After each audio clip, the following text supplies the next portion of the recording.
Hi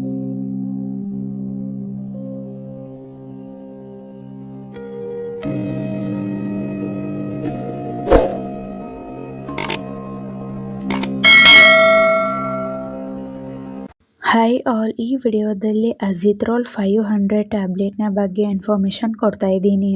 ಈ ಟ್ಯಾಬ್ಲೆಟ್ನ ಏಕೆ use ಮಾಡ್ತಾರೆ ಅಂದರೆ ಬ್ಯಾಕ್ಟೀರಿಯಲ್ ಇನ್ಫೆಕ್ಷನ್ಗೆ ಬಳಸುತ್ತಾರೆ.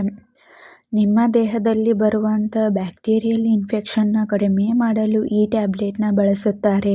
ಈ ಬ್ಯಾಕ್ಟೀರಿಯಲ್ ಇನ್ಫೆಕ್ಷನ್ನಿಂದ ಬರುವಂತಹ respiratory tract infection, ear infection, nose infection, throat, lungs, skin, eye, ear infection, joints ಮತ್ತು ಬೋನ್ ಇನ್ಫೆಕ್ಷನ್ ಹಾಗೆ ಟೈಫಾಯ್ಡ್ ಫೀವರ್ಗೂ ಕೂಡ ಈ ಟ್ಯಾಬ್ಲೆಟ್ನ ಬಳಸುತ್ತಾರೆ.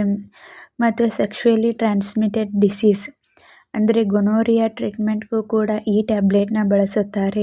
ಮತ್ತು ಈ ಟ್ಯಾಬ್ಲೆಟ್ನ ವೈರಲ್ ಇನ್ಫೆಕ್ಷನ್ಗೆ ಬಳಸಬಾರದು, ಬ್ಯಾಕ್ಟೀರಿಯಲ್ ಇನ್ಫೆಕ್ಷನ್ಗೆ ಮಾತ್ರ ಈ ಟ್ಯಾಬ್ಲೆಟ್ನ ಯೂಸ್ ಮಾಡಿ. ಈ ಟ್ಯಾಬ್ಲೆಟ್ನ ಹೇಗೆ ಯೂಸ್ ಮಾಡಬೇಕಂದ್ರೆ ನಿಮ್ಮ ವಯಸ್ಸಿಗೆ ಅನುಗುಣವಾಗಿ ಡೋಸ್ ಮತ್ತು ಡ್ಯೂರೇಷನ್ನ ನಿಮಗೆ ನಿಮ್ಮ ಡಾಕ್ಟರ್ಸ್ ಅಡ್ವೈಸ್ ಮಾಡುತ್ತಾರೆ. ನಿಮಗೆ ನಿಮ್ಮ ಡಾಕ್ಟರ್ಸ್ ಅಡ್ವೈಸ್ ಮಾಡಿದ ಹಾಗೆ ಈ ಟ್ಯಾಬ್ಲೆಟ್ನ ತೆಗೆದುಕೊಳ್ಳಿ. ಅಥವಾ ಡೈಲಿ 2 ಟೈಮ್ಸ್ ಮಾರ್ನಿಂಗ್ ಮತ್ತು ನೈಟ್ ಊಟ ಆದ ನಂತರ ಈ ಟ್ಯಾಬ್ಲೆಟ್ನ ತೆಗೆದುಕೊಳ್ಳಿ. ಇಲ್ಲಾಂದರೆ ನಿಮಗೆ ನಿಮ್ಮ ಡಾಕ್ಟರ್ಸ್ ಅಡ್ವೈಸ್ ಮಾಡಿದ ಹಾಗೆ ಈ ಟ್ಯಾಬ್ಲೆಟ್ನ ಯೂಸ್ ಮಾಡಿ. ಈ ಟ್ಯಾಬ್ಲೆಟ್ ಹೇಗೆ ವರ್ಕ್ ಮಾಡುತ್ತೆ ಅಂದರೆ ಇದರಲ್ಲಿ ಅಜಿಥ್ರೊಮೈಸಿನ್ ಎಂಬ ಆಂಟಿಬಯೋಟಿಕ್ ಮೆಡಿಸಿನ್ ಇದೆ. ಇದು ಬ್ಯಾಕ್ಟೀರಿಯಾದ ಬೆಳವಣಿಗೆಯನ್ನು ತಡೆಗಟ್ಟಲು ಸಹಾಯ ಮಾಡುತ್ತದೆ.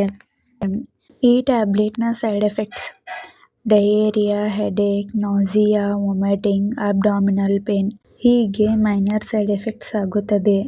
ನಿಮ್ಮ ಬಾಡಿಗೆ ಈ ಟ್ಯಾಬ್ಲೆಟ್ ಅಡ್ಜಸ್ಟ್ ಆದ ಮೇಲೆ ಈ ಸೈಡ್ ಎಫೆಕ್ಟ್ಸ್ ಎಲ್ಲ ಡಿಸಪಿಯರ್ ಆಗುತ್ತದೆ.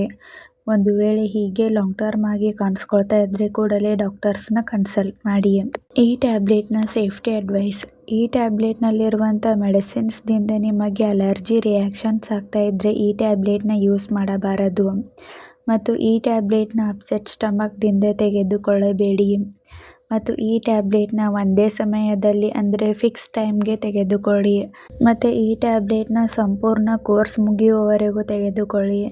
ಮಧ್ಯದಲ್ಲಿ ಸ್ಕಿಪ್ ಮಾಡಬಾರದು. ಮಧ್ಯದಲ್ಲಿ ಸ್ಕಿಪ್ ಮಾಡುವುದರಿಂದ ಮತ್ತೆ ಇನ್ಫೆಕ್ಷನ್ ಬರುವಂಥ ಚಾನ್ಸಸ್ ಕೂಡ ಇರುತ್ತದೆ. ಆದ್ದರಿಂದ ಈ ಟ್ಯಾಬ್ಲೆಟ್ನ ಕಂಪ್ಲೀಟ್ ಡೋಸ್ ಮುಗಿಯುವವರೆಗೂ ತೆಗೆದುಕೊಳ್ಳಿ. ಈ ಟ್ಯಾಬ್ಲೆಟ್ನ ಚಿಕ್ಕ ಮಕ್ಕಳಿಗೆ ಯೂಸ್ ಮಾಡುವ ಮೊದಲು ಡಾಕ್ಟರ್ಸ್ನ ಕನ್ಸಲ್ಟ್ ಮಾಡಿ ಯೂಸ್ ಮಾಡಿ. ಮತ್ತು ಈ ಟ್ಯಾಬ್ಲೆಟ್ನ ತೆಗೆದುಕೊಂಡ ಸಮಯದಲ್ಲಿ ಆ್ಯಂಟಾಸಿಡ್ ಟ್ಯಾಬ್ಲೆಟ್ನ ತೆಗೆದುಕೊಳ್ಳಬಾರದು.